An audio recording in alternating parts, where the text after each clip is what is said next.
Okay, so after doing the clean finish on the band method, I've come to realize that I really don't like that method.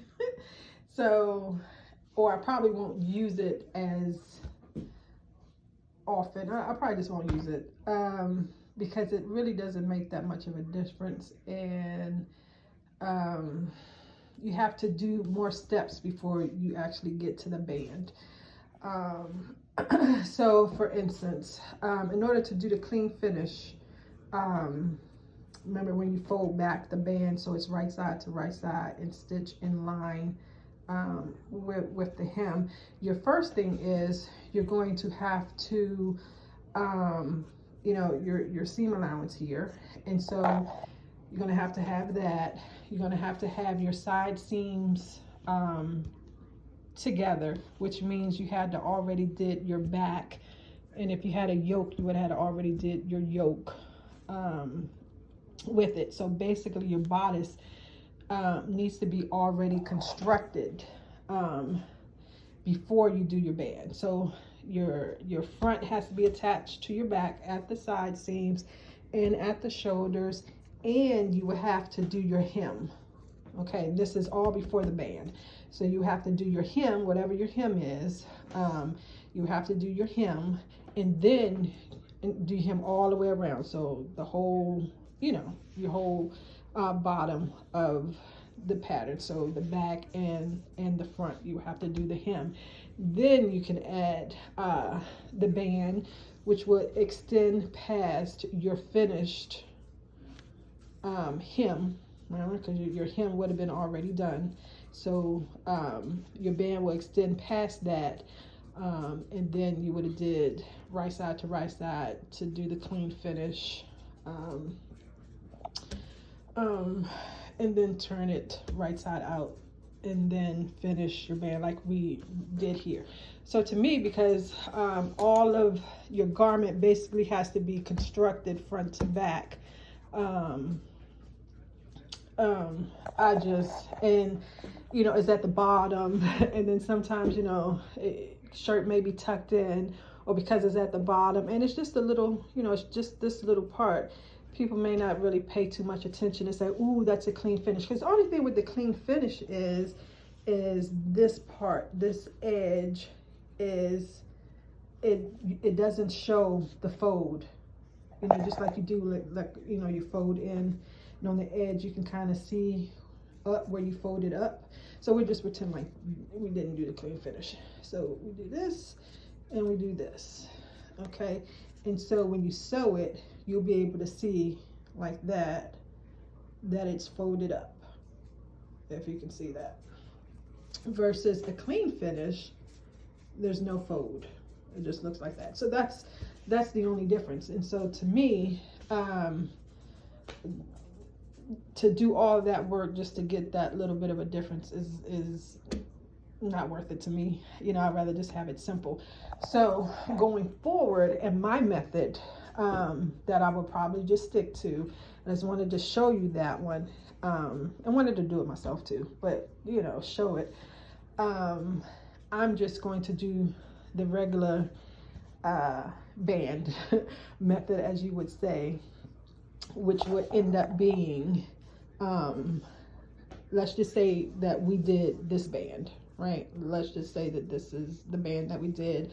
This is our seam allowance. So you would do the band all the way down to your seam, okay? So it's at the top, all the way down to the bottom of your hem line, okay? That's not turned up yet. And so you would just attach it like we did before, okay? But this time there's no extension beyond, right? It just goes all the way down to the bottom of your hem line, okay? So you got your band on, and now, so now your two bands on. Now, we attach front to back at the side seams and at the shoulder. And then when it's time to do the hem, which can be done at the very last, it doesn't even have to be done now. It can be done at the very last step, okay? But whatever time you decide to do it, At this point, you would just turn it up. You know, that'll be the 1/4 inch or 1/2 inch, whatever thing you would do. And it won't be this much bulk because remember we turned this in. So, but you would turn it up and you would turn it up, you know, and your whole thing will be turned under like that, your whole hemline there.